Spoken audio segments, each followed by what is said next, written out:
ADT Solar, ADT Consumer and Small Business. And we are Safe Streets, an ADT authorized dealer. Together we are creating safe places in our community.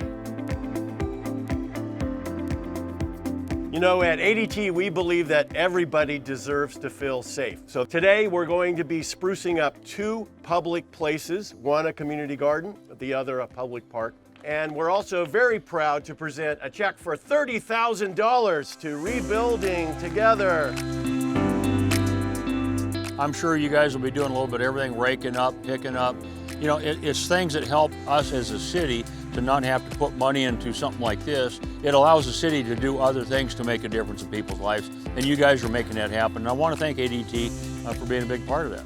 Feels great to be sprucing up a park. We're here to help, so whether we're helping people to protect their families or just to make sure that they have a good day at the park, it's really fulfilling to be a part of this. Welcome to Hartford City Community Garden, where we help feed over 300 families per month. It's nice to be out here helping sustain this garden that's hopefully going to help feed a family one day. Community gardens are good for sustainability. While my back is hurting, my heart is warm because we're helping the community.